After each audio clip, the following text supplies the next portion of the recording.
start the recording and then share screen. Share screen. Okay, here. Okay, so we are going to continue our discussion about the secure coding in Java. Okay, and today I don't want to continue discussion about the object orientation. Okay, so I'm going to jump to miscellaneous because there are some interesting discussion in miscellaneous. So the very first one I would like to start is about do not leak memory. Okay, basically, and later on, if you see, previously some of our example basically have this issue. Okay, so first let's take a look this one. And so we have a class, we just call it leak. Okay, and it's data structure type. It's not that, it's instance variable. This instance variable is the vector. You remember when we discuss the collection framework, you remember the one that's on the hierarchy, we have vector, is it? And we also, I remember previously we discussed, we also discussed stack, is it both of them has some relationship, but vector, it supports the synchronization. Okay, at this point, we don't know what synchronization means, but today we may see some concept like that. Okay, so so this anyway, so it's some abstract data structure. Okay, so kind of like a list. Okay, array list, something like that.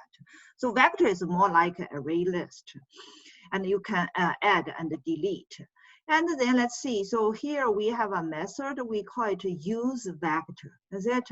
For this use vector, what we did, and you specify certain number of items you want to add. Is it? What over here, this loop, if you take a look at this loop, it's going to add n integers, is it? So, oh no, n strings. So it's going to add count. Is it count number of items? Anyway, so in this specific data structure, okay. And then over here, let's see.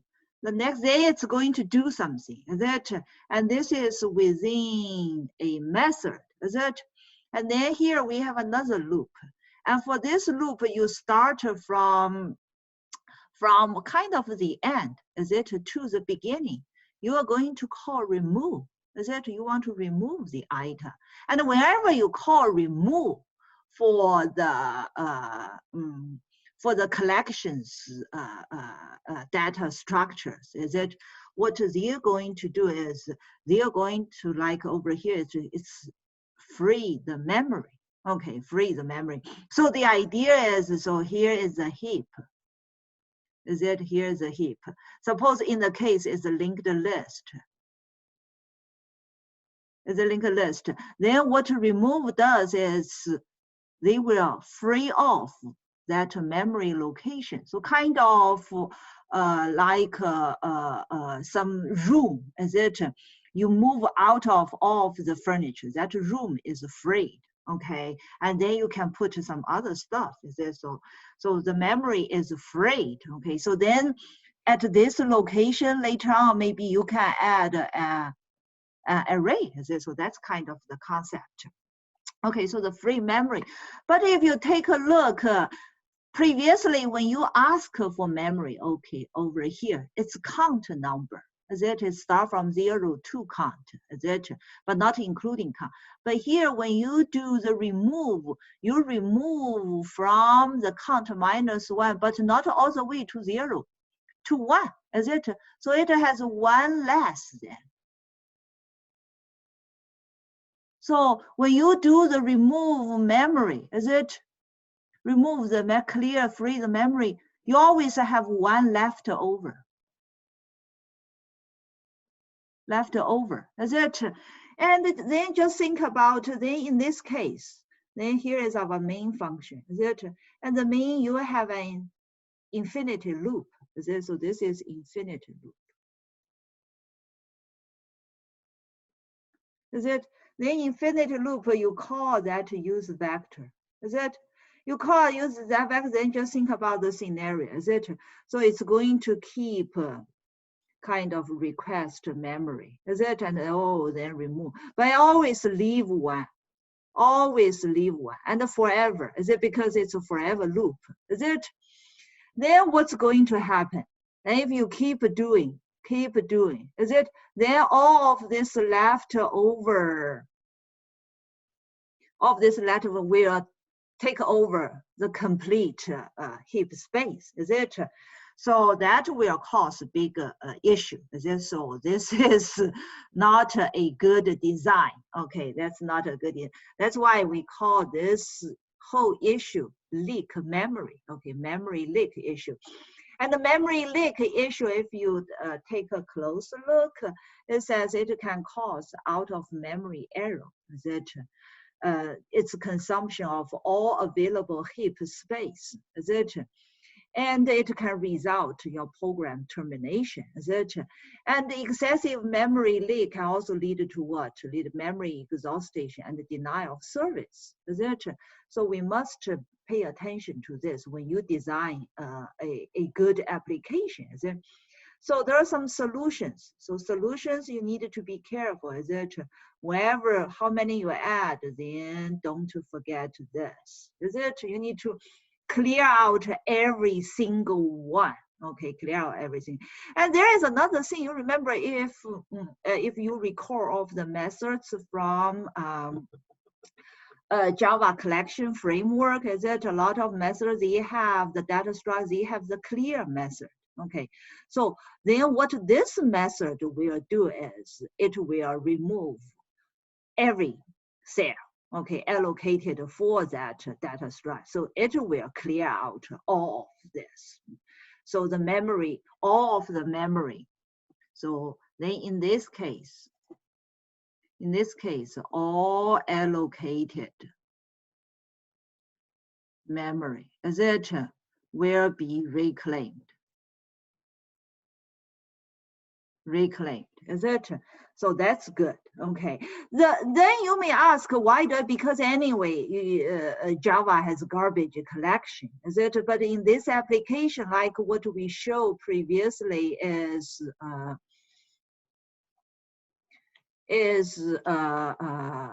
you have a forever loop, is it? Infinite loop. Then it's going to keep asking for memory, is it?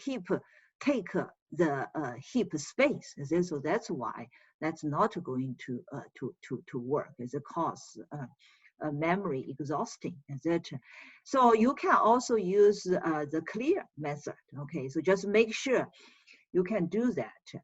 And then over here, let's see some other issue. Okay. Over here, the case also can cause memory leak. It's called non-local instance field. Okay, so you have some class, etc. And then over here, you say, okay, you declare some instance variable, etc. And if you take a look, normally we don't design something like this, etc.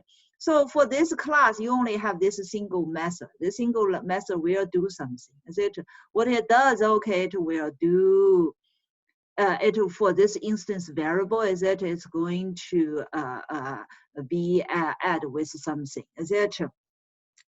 Okay, so what will be the problem? Is it for this? And then this one may never be referenced again, is it?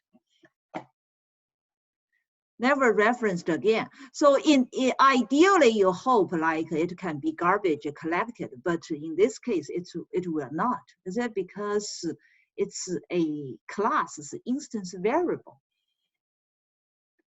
But you see, if instead here, this HM, is it? It's the class instance variable. But basically, when you only use it within the method.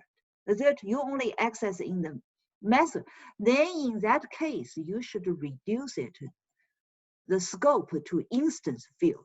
Okay, so what you need to do is you don't have instance field, it's an instance variable. Instead, you put it as a local variable, is it?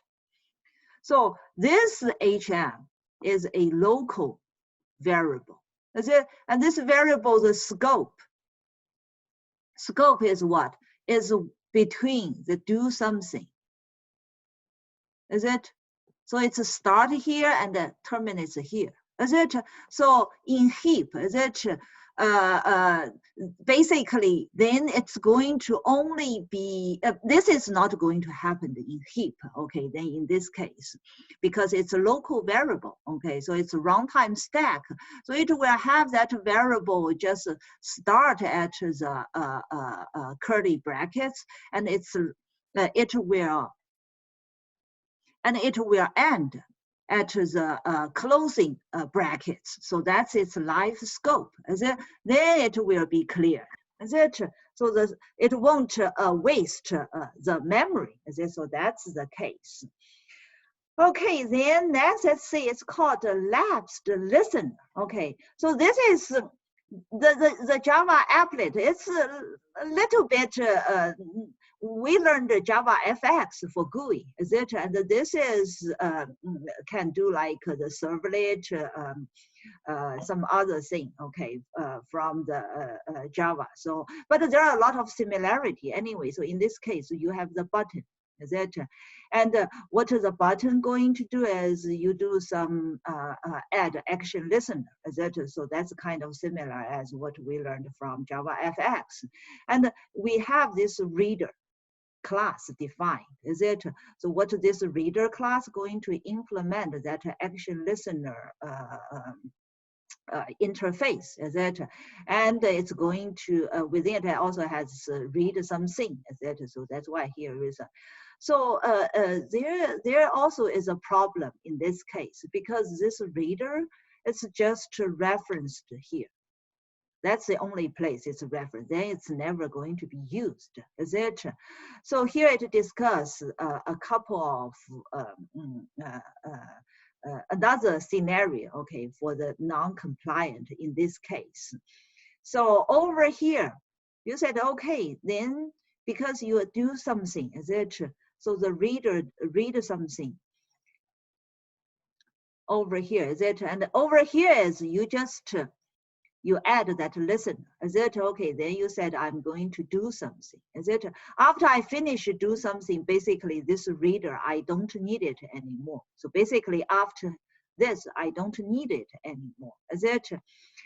And over here, then say, okay, if I finish do something, I don't need it, then I should remove this action listen. I don't want it to hang there, is it? To take space, is it? But this will cause a problem, is it? Because in case you read something and then something happens here, then your program, but because whenever you remember we learned, whenever you have the try-catch block, maybe you do something here, it's never reach to this statement, is it? So never reach this statement, then to go to the catch, is it? Unless everything is fine, is it? But in that case, then it's go to this catch. So this statement never reached. Oh, I already put never reached, is it? Then that's causes the memory leak issue, is it? So how to solve that issue is like over here suggests you have try catch, but you put it in the finally block. And finally, it doesn't matter. No matter it's reach to that state or not, it will always be executed. So in this case, you will take care of that, removing that and release the memory, okay? And what next one? Yeah, basically this one, if you recall our stack, that my stack implementation have this member object leak issue, okay? But because previously we focus on the data structure, is it? So in this stack, you have array, is it? We have array. And the push, okay, and we just keep adding, is it? And when we do pop, you remember what we do in our implementation is we just decrement the top index, is it? Basically, you just decrease the size of your stack, is it? And you never really remove the element from the array, is it? So the case is like this.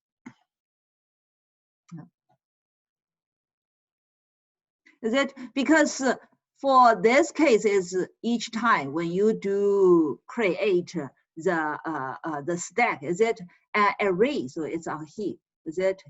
When it's called new, is it? For array, then this block of memory is going to be allocated for the array, is it? And over here, it's also, if you recall our case, for our unbounded stack, that unbounded, but implemented using array, we also do something like this, is that you call new and then double size, is it a double size, the array, is it? And then just think about in heap, is it? So you first do new of this, it's you ask for this block of memory, is it? And then you used up, and then you're going to do, like in this case, new again. So you're going to have a double size. And you see, if not enough, then you're going to keep heavy, is it? So this will not be garbage collected after you leave this guy there, is it? It will not automatically be garbage collected, is it? Because this is what? This is an instance variable. Okay, so this case will also cause memory leak, is it? So basically, our solution has this issue, okay, member object leak issue. Then how do we do that? Is it for array? Then how can we also clear the memory? Also let it to do the garbage collection, is it? The one way is you can assign now to all, be careful, okay, here, obsolete reference. So basically it's abandoned app, is it? Abandoned reference, okay, abandoned reference will not be automatically collected, is that in this case. Okay, so how do we do update that so that no memory issue for our implementation for the stack, for the pop is not just decrease the size, is it? You also explicitly assign now, okay, assign now to that specific element. Okay, and then it says garbage collector, then we'll include individual object. Okay, make it to free. Okay, free the memory. So if you explicitly assign now, okay, so that's a solution. Okay, be careful about this. And the following one is because we haven't discussed this strong references and weak references concept, okay. And I recommend you in the summary, if you're interested, you can read on your own, okay.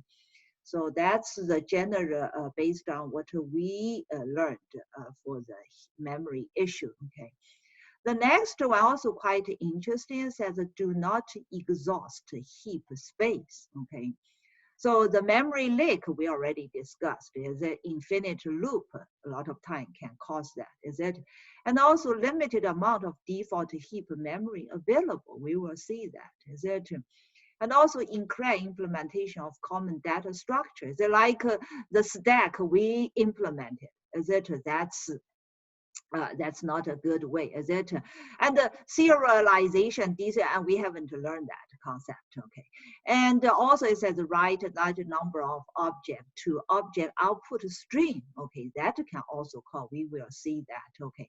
And create a large number of threads. Thread programming we haven't learned. Okay, so in your future CS class, you may have opportunity to learn threading programming. Okay, thread programming. So anyway, let's take a look at the first one, non-compliant case. Okay, so what this case does is you need to deal with file. Okay, deal with the file. So you open the file. Is it after that we do the buffer reader? Okay, from the file stream. Is it? And over here we have a function called add name. Is it? So you're going to do line by line reading. Is it? And you read the line. If it's not reached the last line, so quit means it's a last line.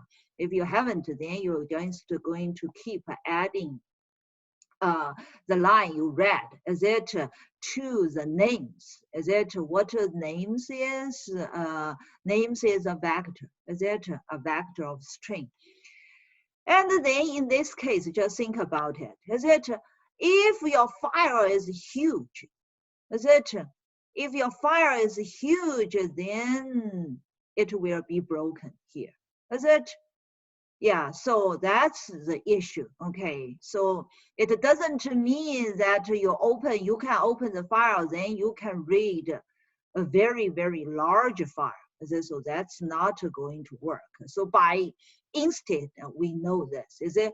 So the compliant solution is you need to limit file size. Is it in your program when you write application? You need to deal with this. So in this case, what it says, you can set a file size limit, is it? And you can get a file size, is it? And if this file size is already greater than, then means your application cannot deal, is it? You need to find write some other application to find a way to deal with the bigger file, is it?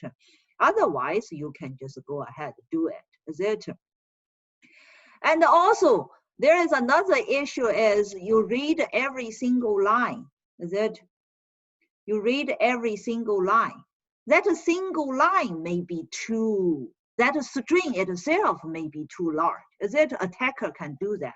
Is it? It's never stop. Is it a single line? Then in that case, that can also cause a problem. Is it? So what you can also do is you can also limit line length. Is it a line? How long it's a line? In this case, it's 1024. It's 2 to the 10. Okay, and this kind of number also used a lot. It's 2 to the 10. It's 2 to the 1, 2 to the 2, 2 to the 3. There's those kind. So this is 1024. Is it? Okay. So you can also limit the line size when you write an application. Okay. And what the next shows? Okay, the next shows is depends on the app, is it, and the physical machine, is it the heap size, how large of the machine's physical memory, is it the heap has some size, has maximum size, is it? So then in this case, you also need to deal with, is it? Maybe you think, oh, I assign some number for my file size, is it? But in this case, even this, that's too big for your case, is it? So then the solution, but that's very straightforward. Then you need to decrease the size, is it? So here the concept is whenever you write up, you need to be careful, okay, about all of this scenario, okay? So that's a heap, don't exhaust heap space. The next one is do not modify underlying collection when an iteration is in progress. Basically, if you recall previously, we also discussed like for each loop for the collection, for some collection data structure, is it? And if you call remove, is it? You will basically break that for each loop, is it? It will be stopped, is it? So that's not recommended. So take a look over here. And here it says the code is single threaded. Okay, so that's also a very interesting, a very useful very useful skills, okay, thread programming. So in the future, okay, if you go to work, you need to deal with this a lot, okay, and we call it thread safety. So thread safe coding, is that? And so far, all we learned is just single thread. Okay, we never needed to worry about threading. Anyway, so let's take a look this case. So for this case, if you take a look, okay, we have an array list. That then you add some item to the array list. And over here, we use iterator. That we use the iterator to do the loop. Okay, we call the iterator, and we have has next and call the next. Is it? And then you said, okay, if you find something, I'm going to remove. Is it? And at the first glance, you may think, oh, it's okay. There is nothing wrong here. Is it because I didn't use for each loop? I did use iterator to do the loop. Is it? But be careful over here. Here, when it call remove, it doesn't use the iterators remove. Is it? It use what? It use list remove. Then in this case, it will break. The connection. Okay, so it will cause trouble. So that's you should avoid. Instead of that, you remember in our discussion we also mentioned you needed to specifically use the iterators remove. Okay, not the data structures remove. So you needed to be careful here. Okay, then next, let's see.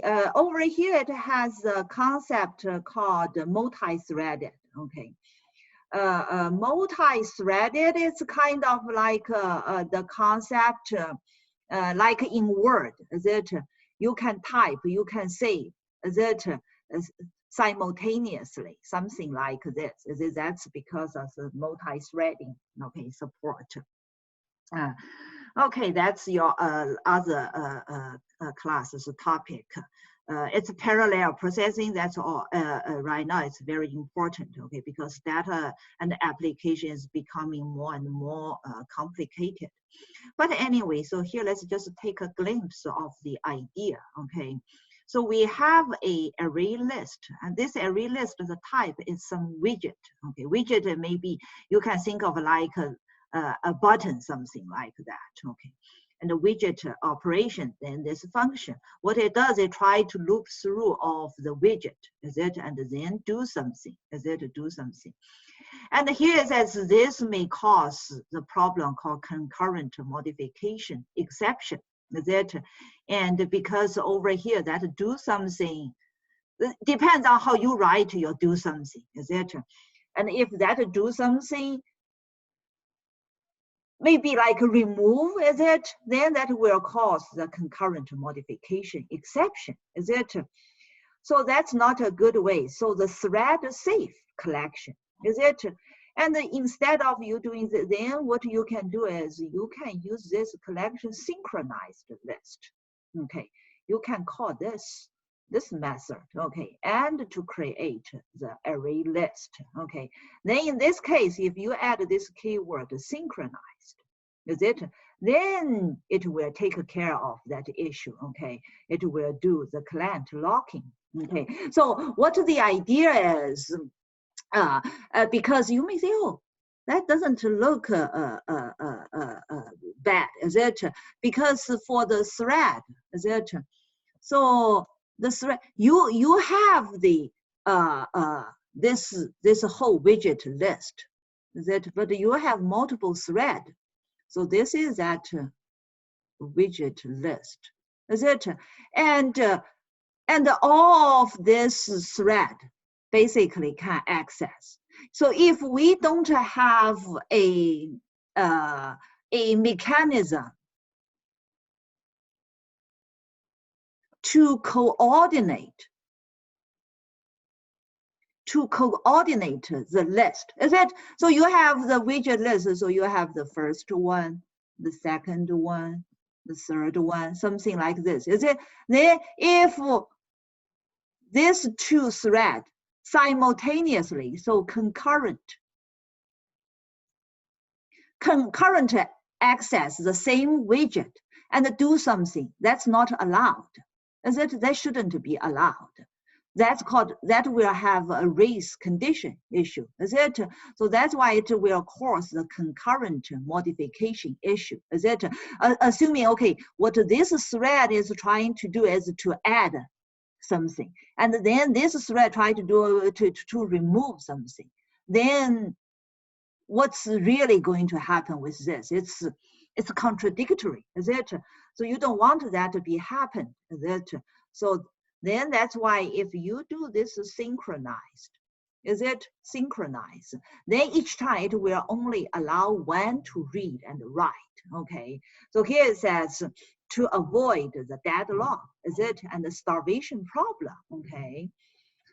Another way to get around with that is as you can also do deep copying, okay, with the synchronized way, okay? So you create a new one, okay, create a new one, and then you add all of the widgets, is it, to a copy one, and then you do everything on the copy one, so the original one won't be impacted, okay? So that's another solution. And this is copy and write, and if you're interested, you can take a look in your summertime. And then let's take a look the next concept. It's called do not do multiple instantiation of some singleton object, okay?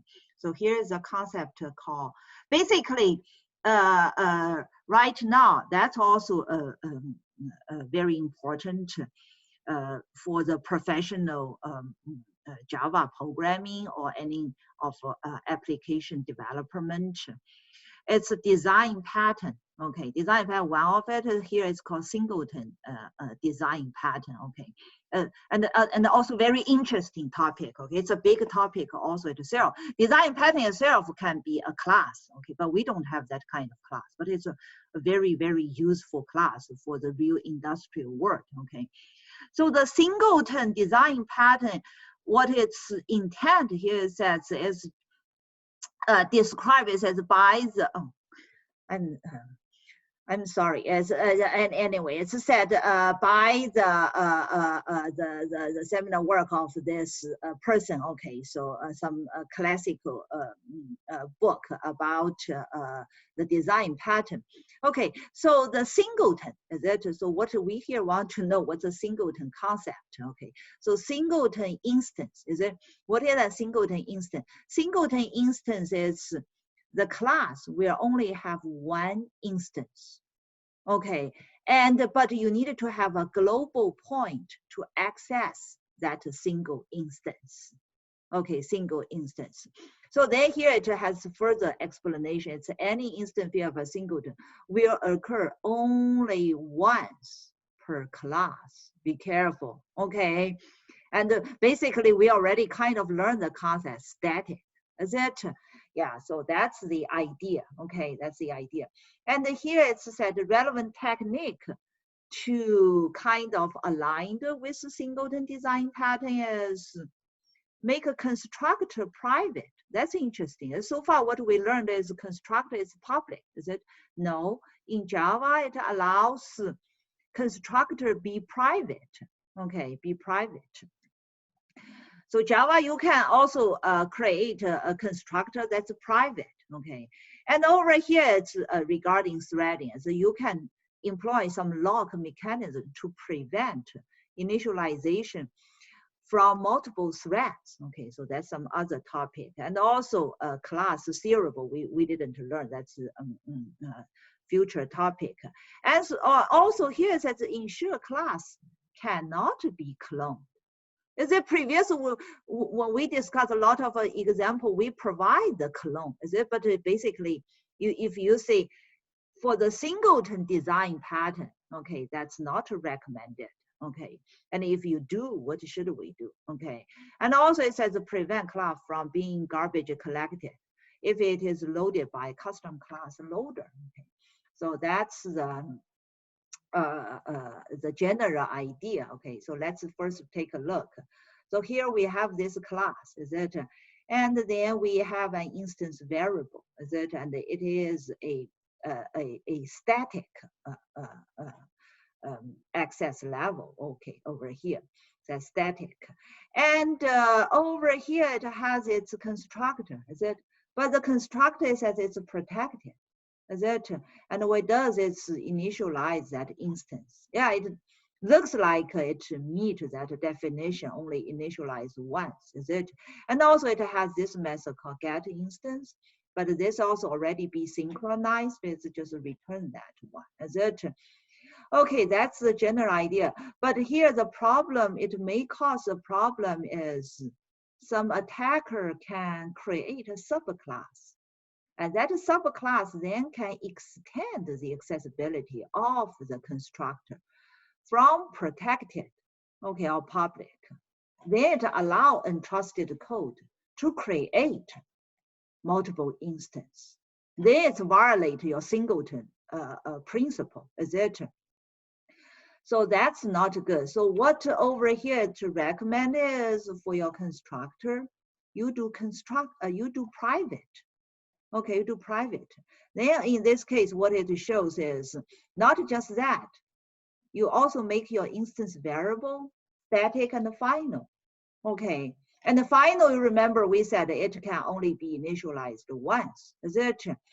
Yeah, so then in this case, your constructor is a private. Is it private? Then it can prevent instance by untrusted callers. Is it? So this one you can kind of solve the issue. Is it? And that's not the mandatory for the final keyword in this case. Okay, because you already make your make this constructor private. Okay, but there is another issue in that. This is because of the multi-threading. If we don't worry about multi-threading, then we don't need to worry this issue, okay? And then in this case is you have that get method, is it? That will return this instance, is it? And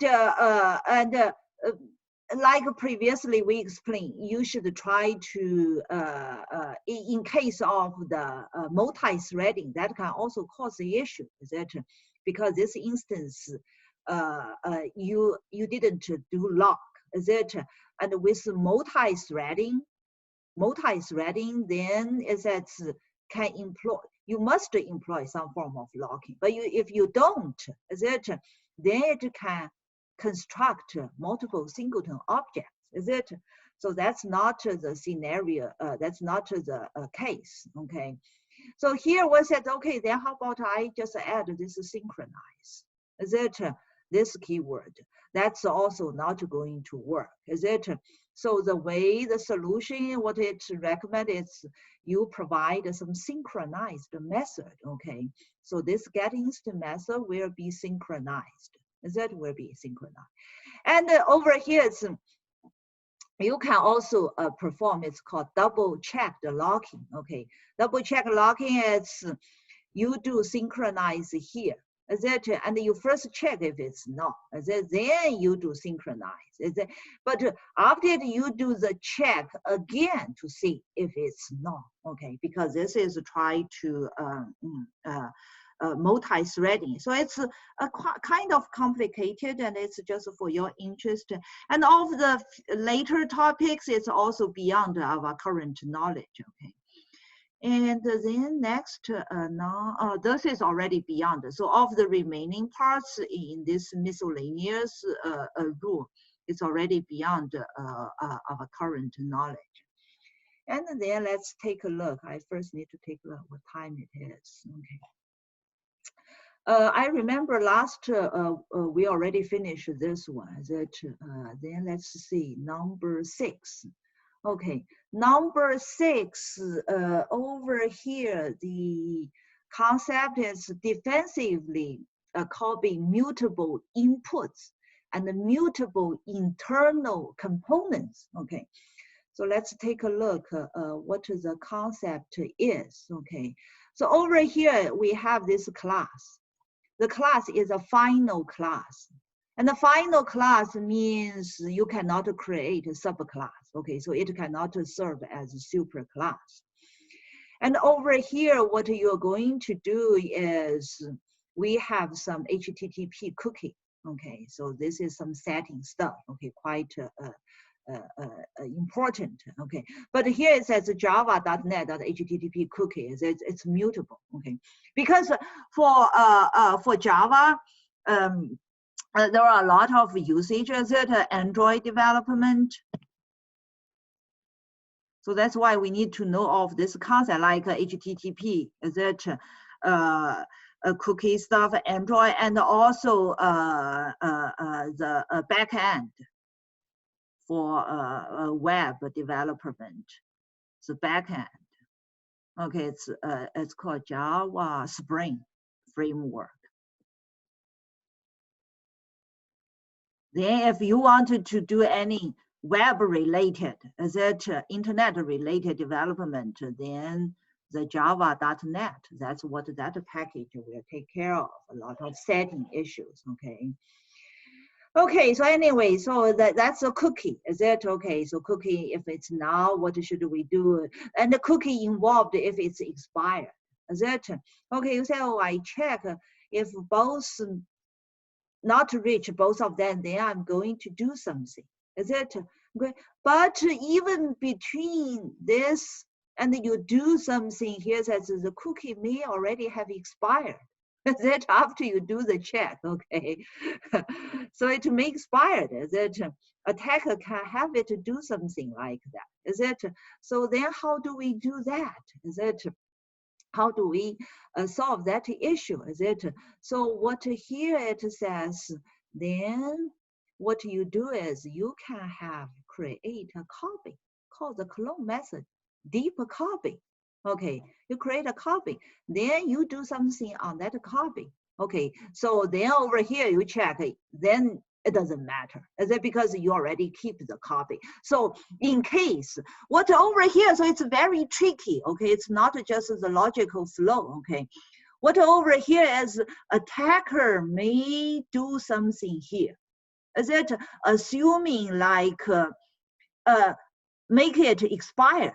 Is it then you want to move forward to do something? Is it?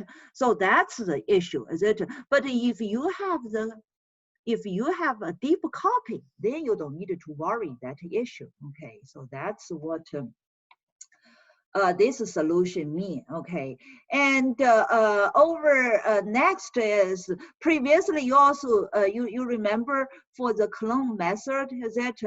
The clone method, if we don't, if we are not careful, it's basically just some shallow copy, is that?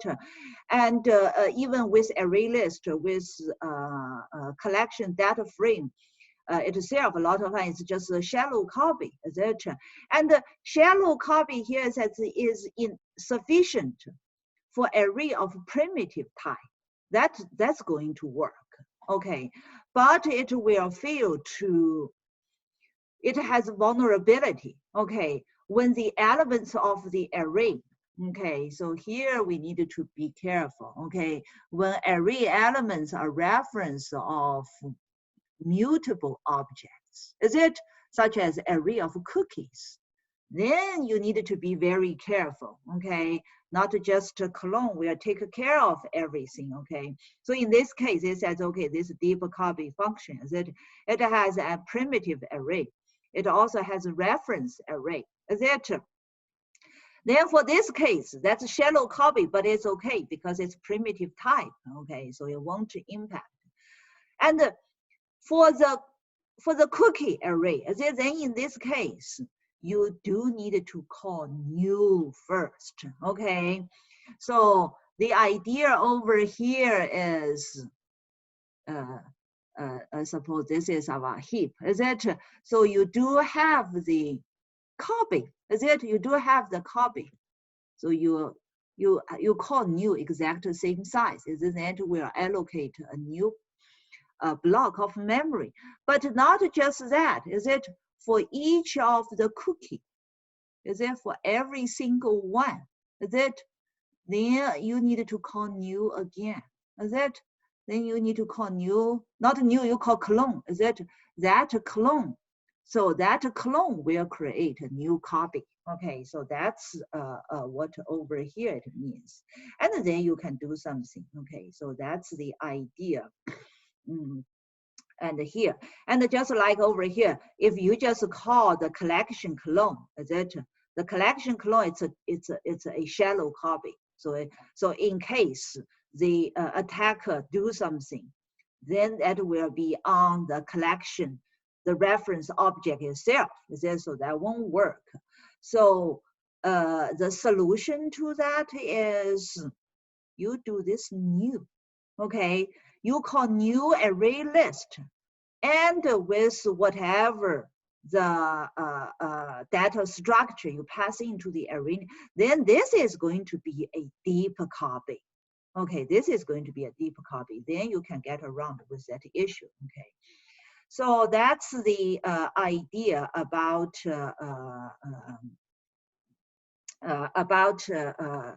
this concept. So how about next? Let's see, sensitive.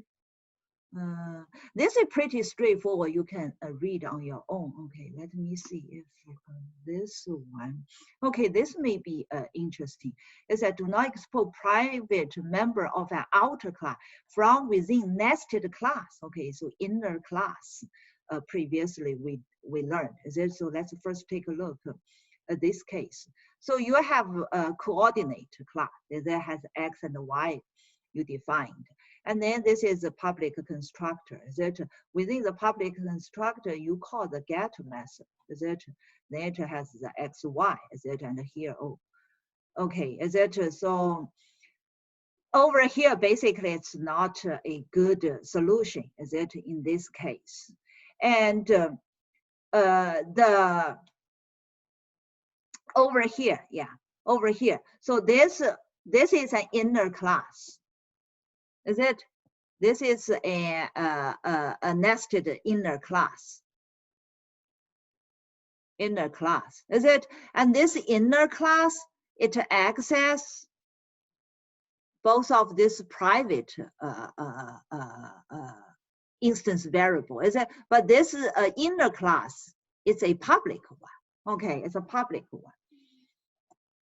So then it will cause issue. Okay, will cause issue like over here it shows. Okay, so that will cause issue. And the way to try to solve this issue is you better also hide your inner class and all the contain method and constructors.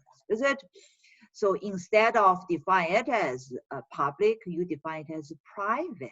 Okay, and the private, and then over here, you try to access your class instance variable. That's also private. Okay, then in this case, over here, you create an instance of coordinates, is it? And then you try to access, oh, I try to access its inner class, is it? I try to do that. That will fail to compile. So you will know, okay, that's not allowed. Okay, so that's the idea. This one is pretty straightforward, and you can go ahead, take a look. And the next one is do not use public static non-final fields. Okay, so let's take a look. What does this mean? So over here, it's non-compliant code. So over here, you define the function loader, and it's an instance variable, and it's a static one. Okay, static one. And because it's a public, the instance, so it says attacker can replace it. Is it? So what is the solution if you wanted to make it public, but you don't hope that ever get modified? Is it? Then what you can do is you make it as static and final. Okay, a static final that will be treated as a constant. Okay, then nobody can change it. Okay, so this is a way to get around with that issue. And then next, let's see, of the remaining stuff you can read, and some of the part because we haven't discussed.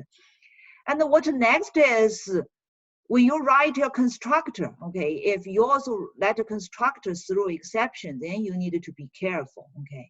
So let's just take a look at the example, what that means, okay? So here we have some class called bank operations, and within this class, because you want to first to do certain, like suppose the social security number verification, is it? And over here you do some social security number verification, okay? If it's not passed, you don't want it, the constructor to work. Is it basically you want to throw some exception, is it? And then, okay, here we have the great method, is it? And here we have another class called storage. And this class, its instance variable is that bank operation that you just defined, is it? And then you are going to call that store method, is it? And the store, how it's going to happen is that this parameter, is it? It must, so if it is not, it says it's going to be invalid, is it? So it must be already created. Okay, the object must be already created. And then over here, it's the driver part. Okay, so you have an instance variable, and then you try to see if you can create that instance. Is that if you can, then you can do the perform something, is it? And here says the constructor can throw the security exception with the social security verification, is it? And the app class can catch this exception, is it? And display access denied message, is it? But it says this precaution failed to prevent malicious program from invoking method of partially initialized that. Okay, so let's see what's going to happen. Over here it says, okay, you create another class that's extend that bank operation. Okay, and then over here you said, okay, I'm going to have some instance called a steal instance. Okay, and over here you have the method called get interceptor, is it? And you call the constructor, is it? And if it do something, you always try to see if you can do some intercept, is it? To intercept something, to steal something, is it? And you have the finalized method, and this also involves with threading programming, is it? And then over here you write the app, is it? And you call the intercept, is it? Intercept, and then over here you call the storage store that intercept, is that intercept? And then that intercept, is it? Did you see access any instant method of that bank operation? So it's get around with that check, is it? Because initially you don't want it to be allowed to get access, is it? So the solution to do that, a lot of cases, okay, this is also kind of important, is if your class is very important, is it, and you want to make it secure, then you just make your class as a final class, okay? And the final class so that it cannot be extended, is it? Then any of these kind of code won't work, is it? So you can avoid a lot of trouble, okay? Otherwise, it says you can do something, another way is called the finalize method, okay? You make that and so that it cannot be extended, is it? Then you can also make it to avoid that kind of issue, okay? And I think that's all of today's topics. And do you have any other questions?